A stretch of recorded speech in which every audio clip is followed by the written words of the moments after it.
It is often said that in your losing, do not lose the lesson. Welcome to Growth Point, where you either learn or you perish. So I want to talk to you a little bit about how to lose wisely. And in that aspect, we find ourselves that at any given time in our lives, as much as we are given and desire to win, we find ourselves at a place of loss. So we do find times where we actually lose. Either we lose in a relationship, we lose at work, we lose in a project, and we lose friends, we lose money, we lose all sorts of things. And the issue is not so much as in us losing in whatever aspect or side of your life.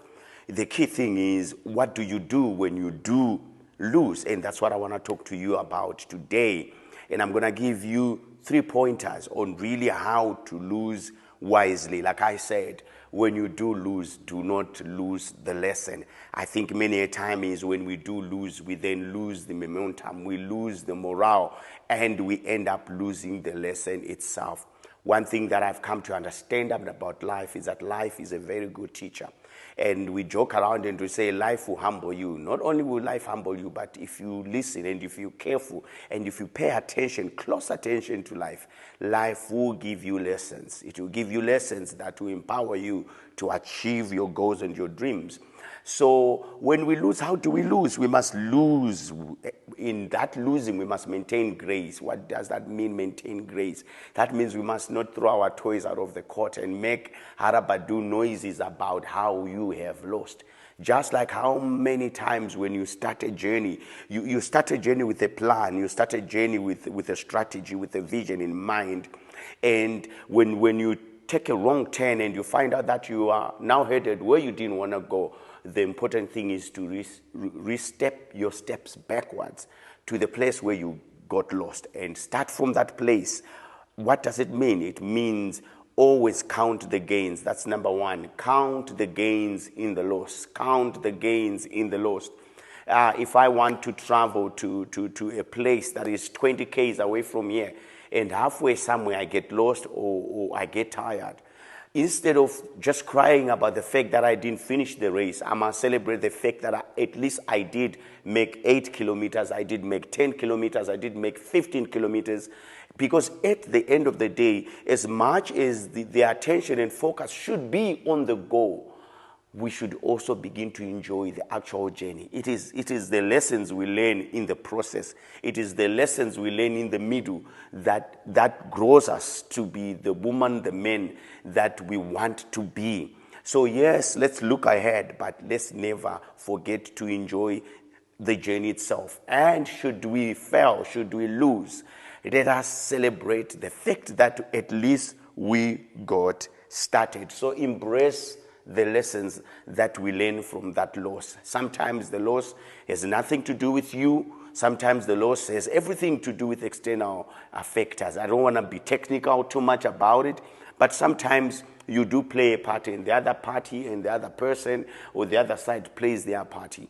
And at the end of the day, maybe that thing ends up being a disaster. Still, you can learn. You can learn massive lessons out of that, so that next time when you do take the same endeavor, you know what to avoid, what not to avoid. You know lessons that you have garnered in the past failures that will allow you to go beyond or to go past where you would have failed in the previous. And the second point, which I would like you to take note of, is that maintain perspective. Perspective is very important.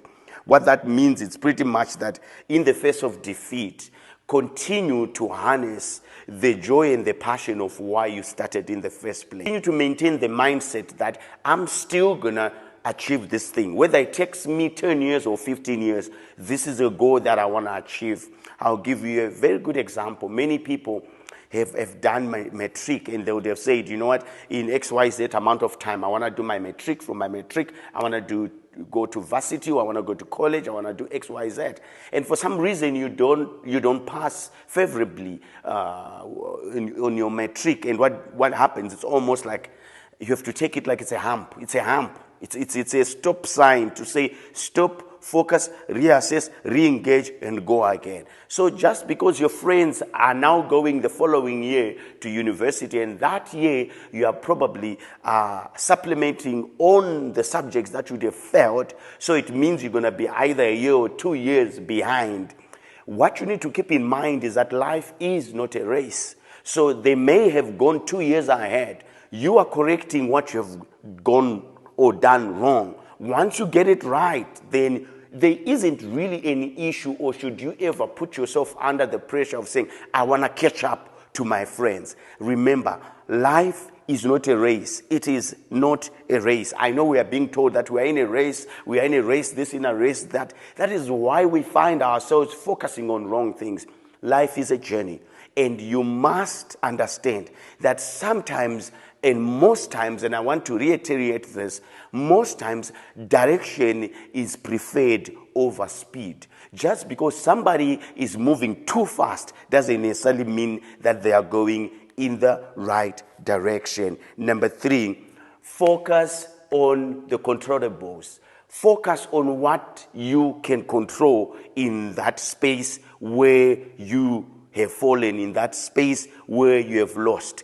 I know many a time we lose and then we lose the momentum. We lose and we lose hope. The Bible says hope deferred makes the heart sick. So now you begin to throw your toys out of the court and you feel like you are a complete failure. And the enemies of your destiny will come and back the fact that you are an absolute failure. It's been said in many sectors that, you know what, do 99% of things right, but just do one thing wrong and you'll be deemed a disaster. That's how society looks at failure. But you need to look at failure from the other side, that failure is a teacher. Failure teaches you how to not do certain things. Failure teaches you, in fact, on how to do certain things in a certain way. So if you have failed 5 out of 6, it just means that you are learning 5 ways of doing that specific thing. So when you have failed, assess why you have failed. And when you have assessed why you have failed, look at the place or look at the entities or aspect of that failure which you have control over.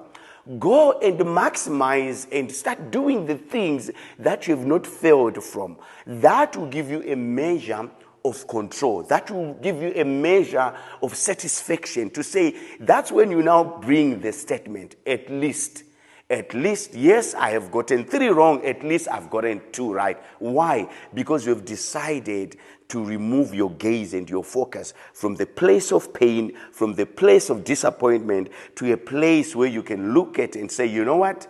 I think I've done this right. And when I come back here, these 2 are sorted. I have to focus on this one thing. So, my friends, I just want to encourage you, wherever you are today, whether you're at a place of despondence, whether you're at a place of loss, whether you're at a place of pain, I want you to look up, dust yourself, get up, and continue moving. Because failure is not final. When you fail to get up from your failure, that becomes final. Learn or perish. I'll see you next time. Cheers.